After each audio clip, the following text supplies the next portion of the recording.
Yeah, so I'm just actually a little curious what your thoughts are that both basketball teams in this program are 5-0 right now. Say it again.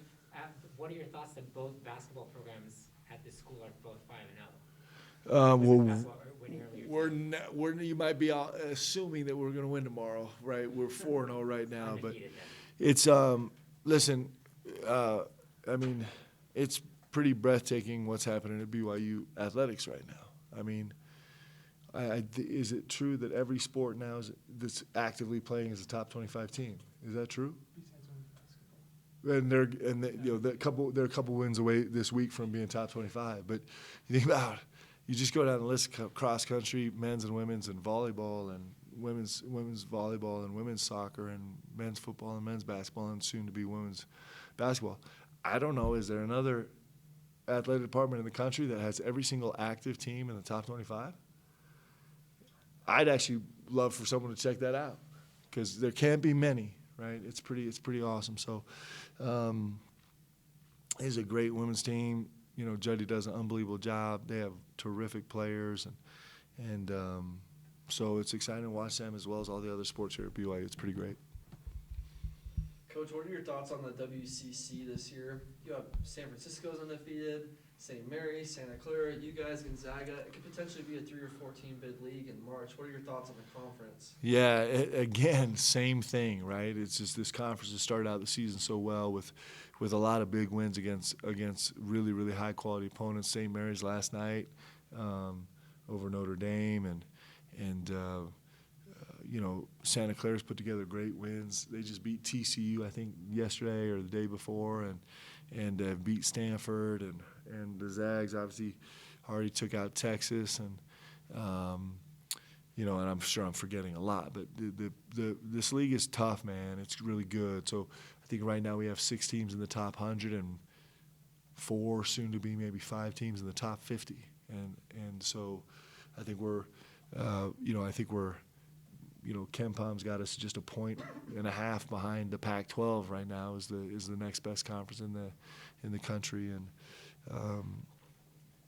it's exciting. Like, it's a great conference. We've been really blessed to be a part of it. It's going to be just a dogfight all year long this year. It makes it really fun because there's a lot of Quad 1 games in conference now, which isn't always the case, and so that's going to help all of us in terms of chasing NCAA seeding and bids and the whole deal. And so it's super exciting. It's interesting. BYU athletics is really good right now. Athletics in the state of Utah are really good right now. If you kind of feel the same way about the men's basketball teams in the state of Utah. First of all, football, BYU and Utah are both in the top 25, and I think Utah State is getting votes, right? And then basketball, you got Utah undefeated and Weber State undefeated, and Utah State just won a huge tournament, and UVU's played really, really well, and Southern Utah's picked to win the Big Sky, and Dixie State already has a huge win under the belt.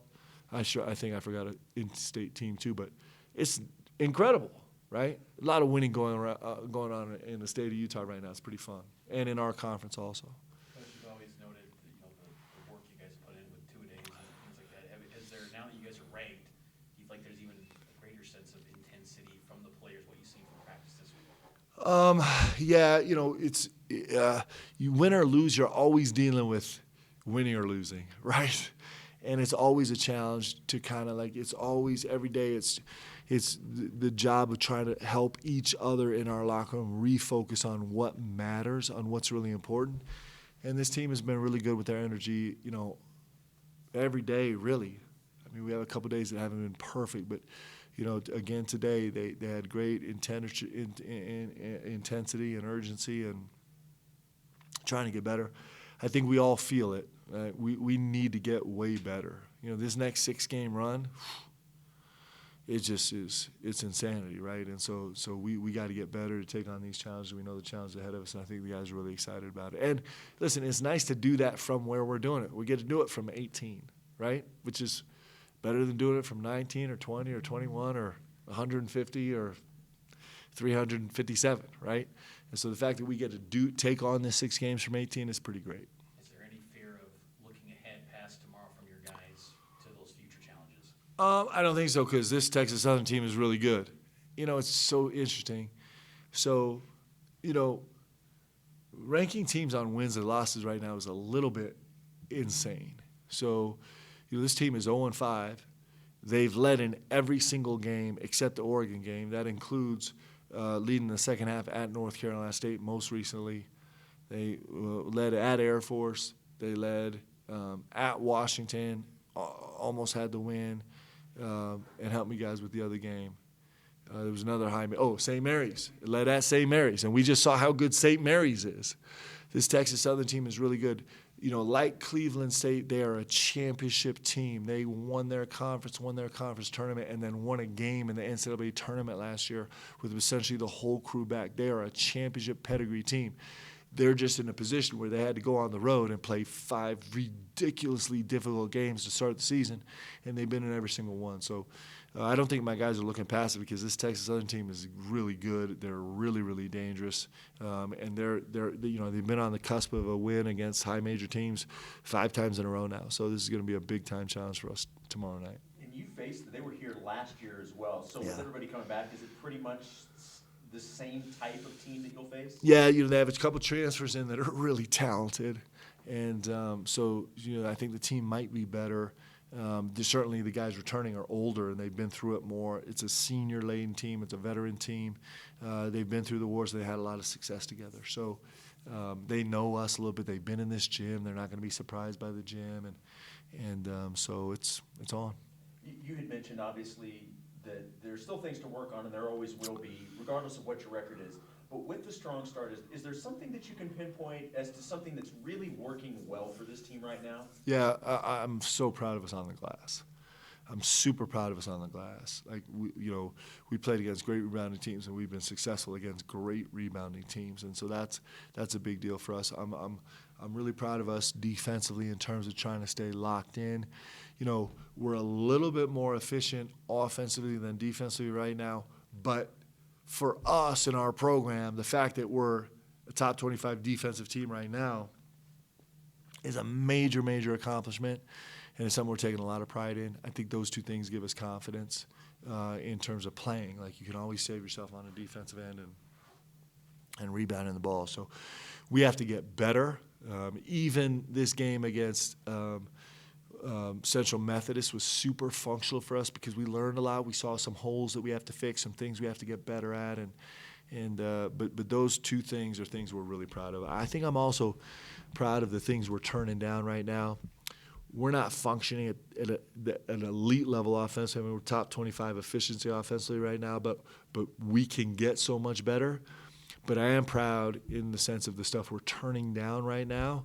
Our guys are really trying to help each other earn shots, and we just are going to get better at that. But the beginnings of us having a chance to be really good are there. Will some of that happen too? Because obviously with a lot of new faces, it's going to take time, and things have worked well. But will that just come also the longer this group plays together? Yeah, for sure.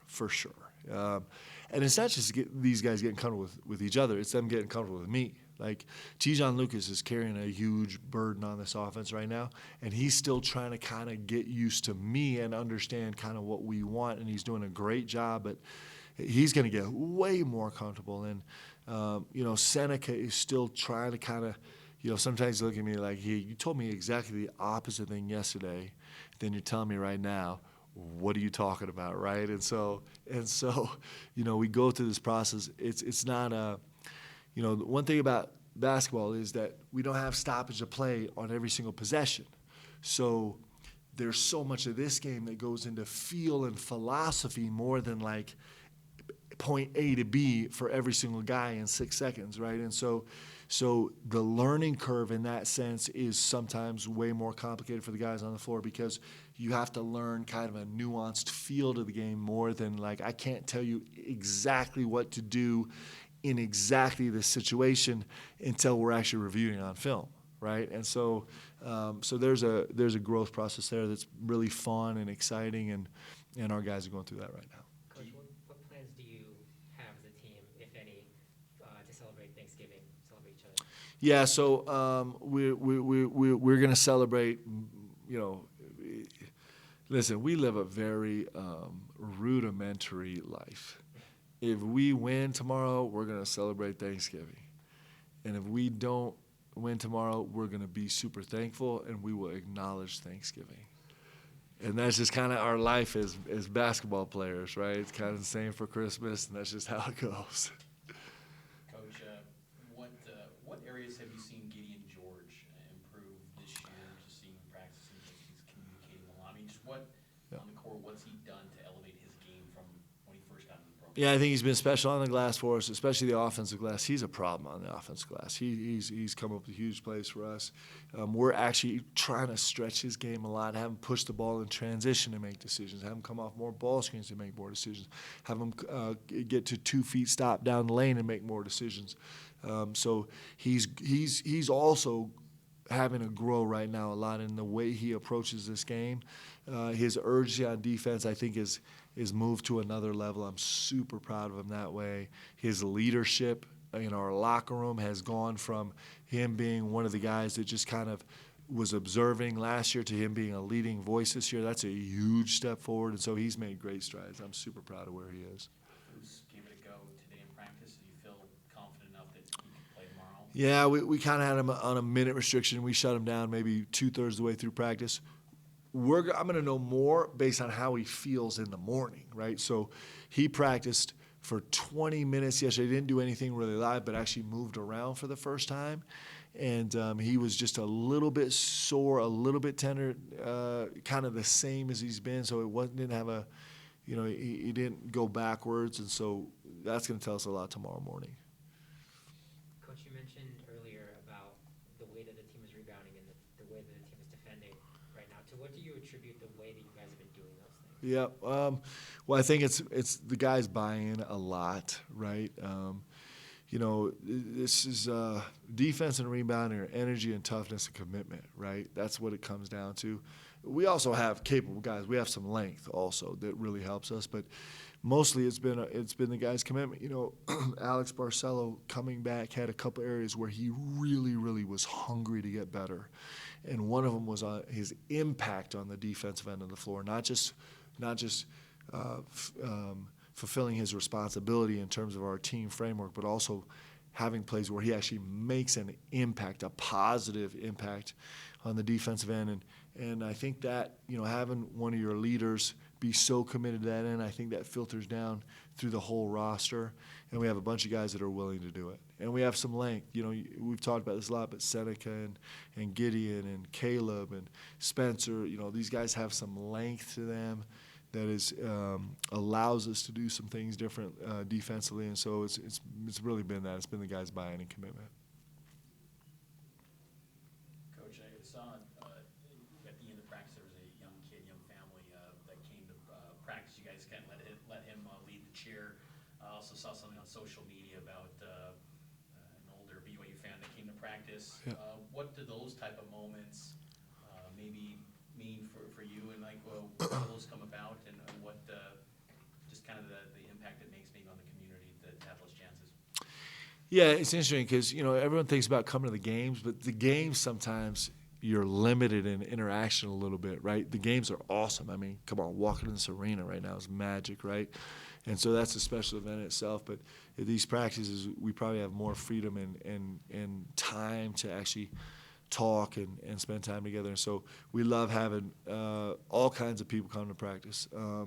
And I think it does a lot. I think one thing is it helps our guys, first it helps them remember that there's a lot of people that care about what they're doing right now. And so any way you can put more fuel in the tank about why you come and work so hard and what you do, and it means a lot to a lot of people. And that's something that's really great to remember, because we can get isolated, just our own little silo, and we could miss that. And so it matters to a lot of people. And the second thing is, I think when you get a chance to be around people and understand the struggles and challenges they're facing in their life, all people, because everyone's facing struggles and challenges, but when you get to be with them intimately, I think it makes it really easy to be grateful for the good things that we have going in our life, and for the team that we get to function around, and for the opportunity that we have to be here.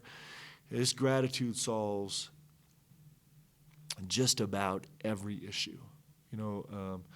President Nelson came out and gave a really powerful talk, I think 2 general conferences ago, about the power of gratitude and what it means, and that's a core principle in our locker room and on our team. And so, anything we can do to help us just acknowledge all the things we're grateful for is really powerful for our team. It makes our team function better.